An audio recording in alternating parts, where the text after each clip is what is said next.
Attendance कौन लेगा? Teachmint. Paper कौन चेक करेगा? टीचमेंट। तो हम क्या करेंगे?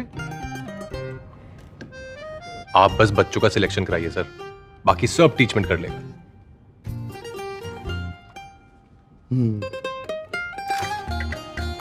चाहे जैसी भी जरूरत हो, टीचमेंट पे टीचिंग आसान है। आज ही डाउनलोड करें टीचमेंट, इंडिया का number 1 teaching app. Hello friends, स्वागत है आपका अपने यूट्यूब चैनल पर। फ्रेंड्स, आज हम आपके लिए लेकर आए छत्तीसगढ़ माध्यमिक शिक्षा मंडल रायपुर के शैक्षणिक सत्र 2021-22 माह अक्टूबर के असाइनमेंट कक्षा 12वीं के राजनीतिक विज्ञान के पेपर का फुल सोल्यूशन। तो फ्रेंड्स, आप सभी लोग वीडियो में लास्ट तक जरूर बने रहें। फ्रेंड्स, अगर आप हमारे चैनल पर पहली बार विजिट कर रहे हैं तो प्लीज़ वीडियो को लाइक करें, चैनल को सब्सक्राइब करें और अपने दोस्तों में ज़्यादा से ज़्यादा शेयर कीजिएगा। तो शुरू करते हैं। फ्रेंड्स, देखिए, इसमें पहला नंबर हमारा प्रश्न दिया हुआ है, संयुक्त राष्ट्र संघ में भारत की भूमिका का परीक्षण कीजिए। देखिए, उत्तर भी दिया हुआ, भारत शुरुआत में राष्ट्रीय संयुक्त राष्ट्र संघ की नीति और कार्यक्रमों में सक्रिय भागीदारी निभाता आ रहा है और उसका भरपूर समर्थन में करता है। पंडित जवाहरलाल नेहरू ने कहा था कि भारत संयुक्त राष्ट्र संघ की मन की भावना के और उनके शब्दों के प्रति पूर्ण सहयोग करने व निसंदेह पालन करने हेतु प्रतिबद्ध है। संयुक्त राष्ट्र संघ में भारत की भूमिका, पहला इसमें दिया हुआ है हमारा, उपनिवेश की समाप्ति। संयुक्त राष्ट्र संघ की स्थापना के समय एशिया और अफ्रीका देश उपनिवेशवाद का शिकार थे। भारत ने शुरुआत से ही उपनिवेशवाद का विरोध किया है और ऐसे विश्व शांति के लिए खतरा मानता है। अतः 1960 में उपनिवेशवाद के अंतिम की लहर दौड़ आई।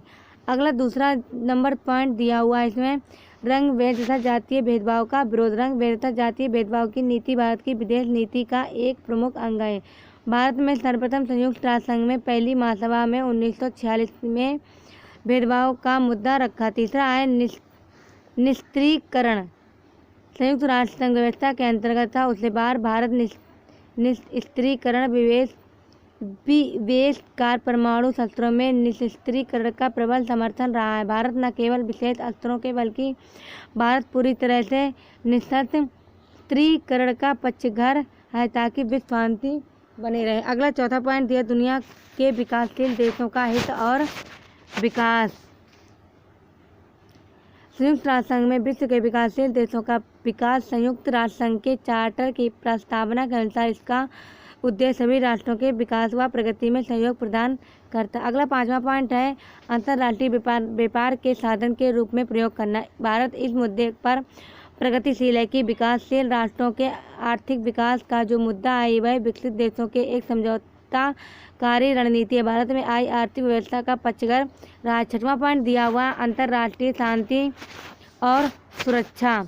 भारत शुरुआत से ही अंतर्राष्ट्रीय शांति और सुरक्षा का पक्षधर रहा है। कोरियाई युद्ध, वियतनाम युद्ध भारत की अग्रणी कूटनीति रही है और भारत ने संयुक्त राष्ट्र संघ की शांति सेना में बढ़ चढ़कर हिस्सा लिया। फिर इसका देखिए, हमारा दूसरा नंबर प्रश्न दिया हुआ है इसमें, संयुक्त राष्ट्र संघ में सुधार का अर्थ सुरक्षा परिषद के ढांचे में बदलाव किस कथन का सत्यापन करें। उत्तर देखिए दिया हुआ है, उपरोक्त दिया गया कथन बिल्कुल सत्य है। उपरोक्त संयुक्त राष्ट्र संघ का सबसे महत्वपूर्ण अंग सुरक्षा परिषद है, अतः इसके ढांचे में बदलाव ही संयुक्त राष्ट्र में सुधार करना है। मेरे विचार में अब विश्व की बदलती परिस्थितियों में इस अंतर्गत का परिवर्तन हो जाए। पहला पॉइंट दिया हुआ है, सुरक्षा परिषद की कुल देशों की संख्या 15 है। संयुक्त राष्ट्र संघ में सुधार लाने हेतु अन्य सदस्य देशों की संख्या बढ़ाकर क्रमशः 15 और 35 कर देनी चाहिए।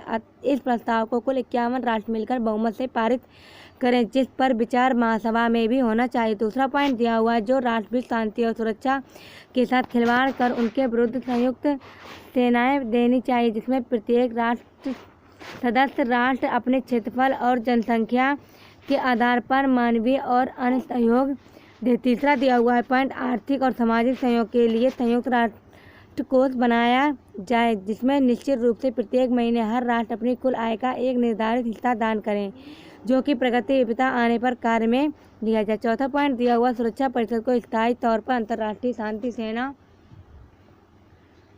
बनानी चाहिए, जिसमें प्रत्येक राष्ट्र सदस्य राष्ट्र अपने क्षेत्रफल और जनसंख्या के आधार पर मानवीय और अन्य सहयोग दें। 5वां पॉइंट दिया हुआ है, मानव अधिकारों की रक्षा, लोकतंत्र की स्थापना, उस विस्तार और उसको गहरा बनाने के लिए लोकतंत्र राज्य को आगे लाना चाहिए। तीसरा नंबर प्रश्न दिया हुआ है, चिपको आंदोलन क्या है, विस्तार से वर्णन कीजिए। चिपको आंदोलन एक पर्यावरण रक्षा का आंदोलन था। यह भारत के उत्तराखंड राज्य में किसानों ने वृक्षों की कटाई का विरोध करने के लिए किया था। राज्य के वन विभाग के ठेकेदार द्वारा वनों की कटाई का विरोध कर रहे थे और उन पर अपना परंपरागत हक जता रहे थे। चिपको आंदोलन का प्रभाव। चिपको आंदोलन की प्रमुख उपलब्धि रही है कि जिसमें केंद्रीय राजनीति के एजेंडे में पर्यावरण के एक सघन मुद्दा बना लिया। भारत ने 1980 का वन संरक्षण अधिनियम और यहाँ तक कि केंद्र सरकार ने पर्यावरण मंत्रालय का गठन भी चिपको आंदोलन की वजह से ही संभव हो पाया। फिर इसका देखिए हमारा चौथा नंबर प्रश्न दिया हुआ है। इसमें पाठ्य पुस्तक में प्रश्न क्रमांक 120 में दिए गए कार्टून को ध्यानपूर्वक देखिए और क्या मानव पृथ्वी को बचाना चाहता है, क्या पृथ्वी की सुरक्षा को लेकर धनी और निर्धन देशों के नजरिए दृष्टिकोण में अंतर है, लिखिए। चित्र में हमने देखा कि पर्यावरण को लेकर उत्तरी और दक्षिणी गोलार्ध के देशों के रवैये में अंतर है। उत्तर के विकसित देश पर्यावरण के मसले पर उसी रूप में चर्चा करना चाहते हैं जिस दिशा में पर्यावरण आज मौजूद है। इन देश का मानना है कि पर्यावरण के संरक्षण में हर देश की जिम्मेदारी बराबर हो। दक्षिण के विकसित देशों का मानना है कि विश्व में पारिस्थितिकी को नुकसान अधिकांश विकसित देशों के औद्योगिक विकास में से पहुंचा है, ताकि विकसित देशों में ने पर्यावरण को ज़्यादा नुकसान पहुंचाया और उन्हें इस नुकसान की भरपाई उठानी चाहिए। इसके अंतर्गत विकासशील देश अभी औद्योगिकरण की प्रक्रिया से गुजर रहे हैं और जरूरी है कि उन पर भी प्रतिबंध न लगाया जाए जो विकसित देशों पर लगाए जाने हैं। इस प्रकार अंतर्राष्ट्रीय पर कानून के निर्माण, प्रयोग और व्यवस्था में विकासशील देशों को विशिष्ट जरूरतों पर ध्यान रखना चाहिए। इस संदर्भ में रियो घोषणा पत्र था कि पृथ्वी के पारिस्थितिकी की अखंडता और उर्वरता की बहाली, सुरक्षा और संरक्षण के लिए विभिन्न देश विश्व बंधुत्व की भावना से आपस में सहयोग करेंगे। अपनी क्षमता के अनुसार पर्यावरण के अच्छे में अपनी हिस्सेदारी के आधार पर साझी परंतु अलग अलग जिम्मेदारियां पर्यावरण की सुरक्षा के प्रयास करेंगे। यह बात भी मानी गई कि विकासशील देशों का प्रति व्यक्ति उत्सर्जन अपेक्षाकृत कम है। इस कारण चीन, भारत और अन्य विकासशील देशों का क्योटो प्रोटोकॉल की वार्ताओं से अलग रखा गया है। क्योटो प्रोटोकॉल एक अंतर्राष्ट्रीय समझौता है। तो फ्रेंड देखिए, ये हमने आपको बताया कक्षा 12वीं के राजनीतिक विज्ञान के छत्तीसगढ़ माध्यमिक शिक्षा मंडल शैक्षणिक सत्र 2021-22 के पेपर के बारे में। तो फ्रेंड्स, अगर वीडियो थोड़ा सा भी यूजफुल हो तो लाइक करें, चैनल को सब्सक्राइब करें, बेल आइकन भी प्रेस कर दें जिससे आने वाली नोटिफिकेशन सबसे पहले आप तक पहुंचे। तो मिलते हैं फ्रेंड्स एक नए वीडियो के साथ। Thanks for watching video.